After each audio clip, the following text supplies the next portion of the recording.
The best teams are connected teams, from your family unit, your career, to your sport. Today we're going to talk about the sort of people that bring that connection, how you can bring more connection to your teams. We can look at it through the lens of the Penrith Panthers and ask all the question, why is it that they're struggling at the moment? I'm Ian Hawkins, and this is Sport is Life. The purpose of sport, as I see it, is to see your vision become a reality. Find your voice, create strong connections, and learn to trust your body.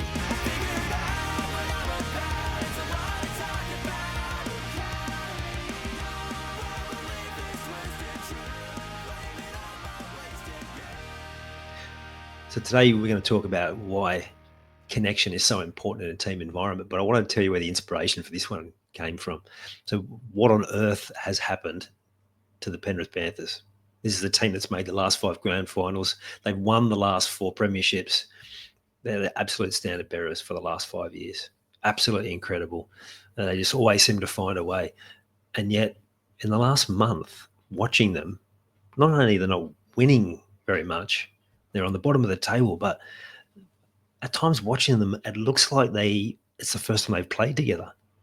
One half in particular 2 weeks ago was just so bad.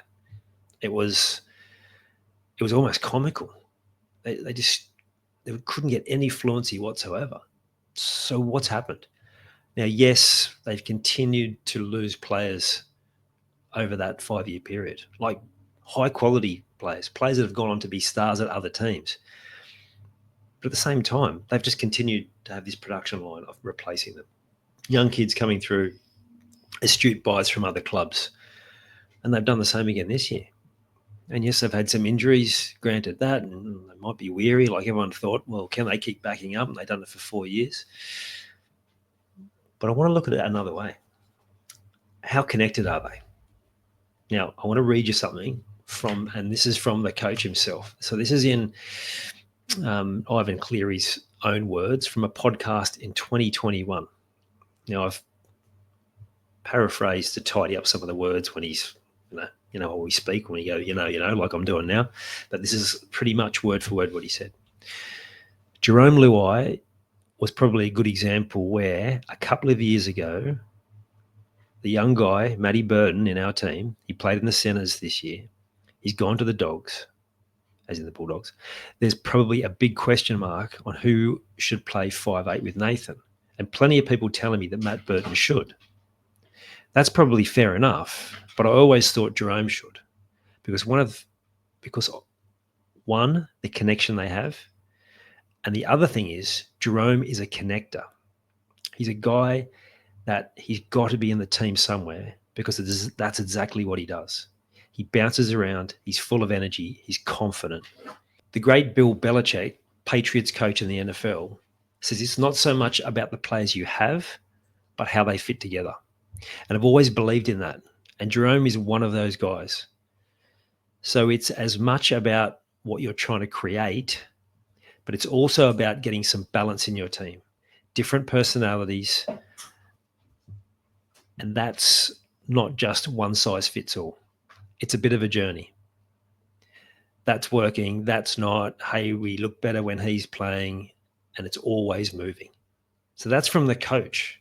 And he's talking about the connector that is Jarome Luai, and who's the one player that's been there through that 5 years who didn't leave but left at the end of last year, has gone to another team. A team that, incidentally, despite the endless off-field dramas, is on a rapid improve. And through Ivan's own words, he's the connector. He brings people together. Now, one of the things that they talk about in the best teams in all sports, particularly in league, I've heard this language more and more, is how connected they are. Connected in defence in particular, but definitely in attack. And you only have to look at the recent attack of the Panthers. Like I said, they're just so disjointed and they are not connected.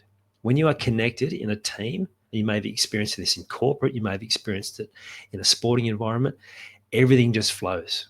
You know what the other person's going to do, you get in sync, and everything just seems to work together. And this doesn't mean that the personalities completely match. And it doesn't mean you all have to get along.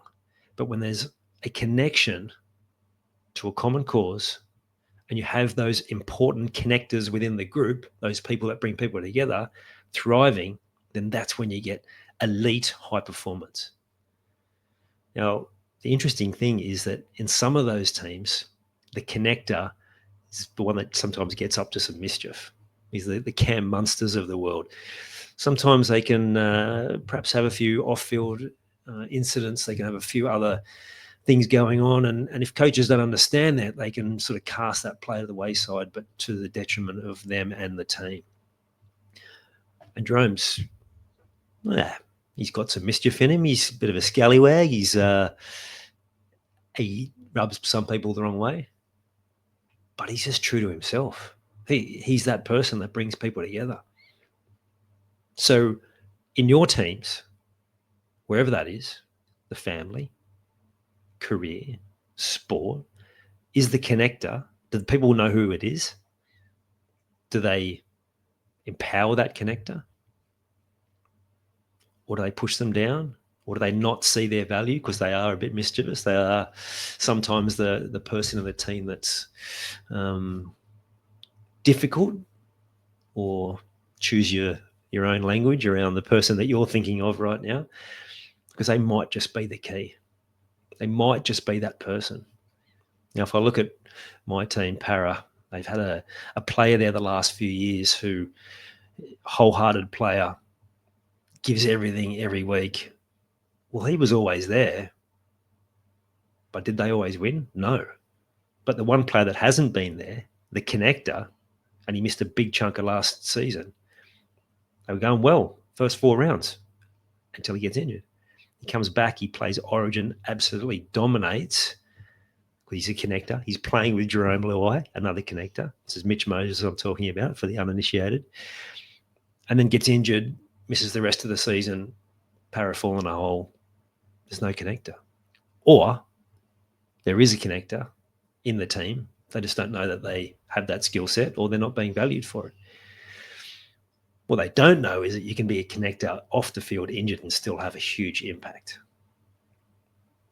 Again, fast forward to this year, Mitch Moses isn't playing. Para really struggle, come back. His first game back, and they look a completely different side. Now, you hear him talking about on the media, it's because of his kicking game, it's because he organises them, he gets them play at a different speed, but there is the connection piece that cannot be underestimated. They feel, when you feel connected to each other, to the team, then everything thrives. Everything starts heading in the right direction.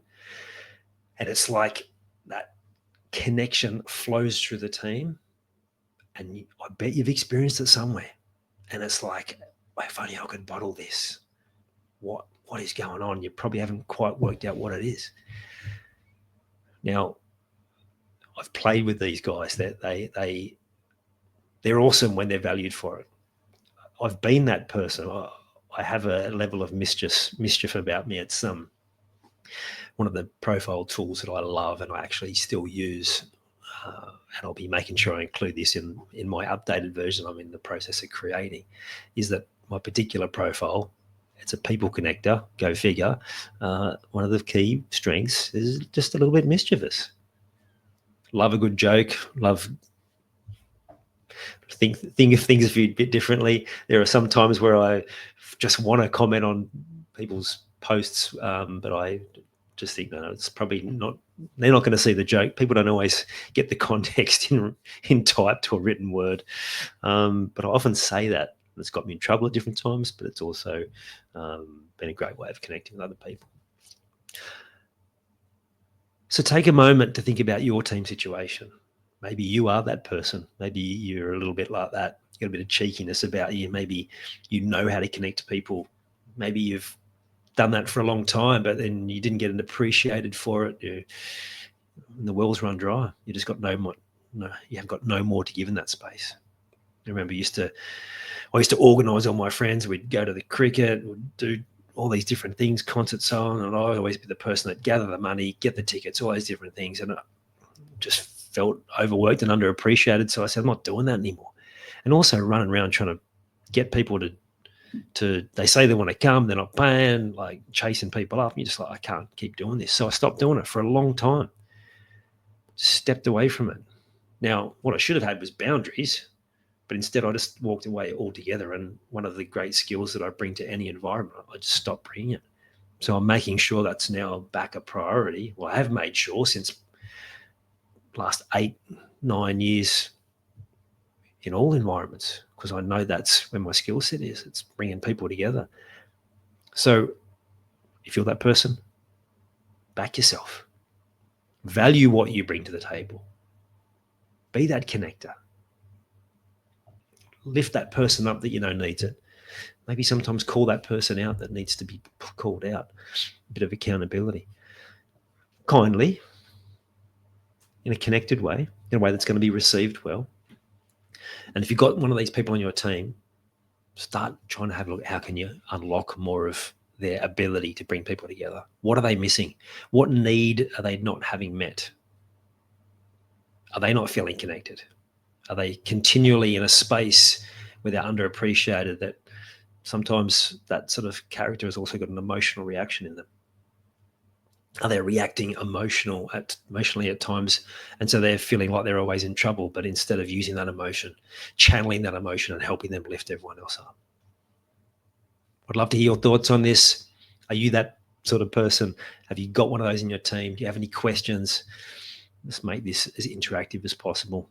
And make sure also, if you haven't already, subscribe so you can help me get in front of as much people as possible. It's also going to help you get this content straight into your inbox or notification, and spread more of these messages so we can together lift more people up, help people to lift to new performances, and in the process, you'll be lifting your own as well. You've taken the time to listen to this whole episode. Now it's time to take action. Commit to one thing you've learned today and make it happen. And to avoid any obstructions, join the Sport is Life movement by clicking on the link in the show notes.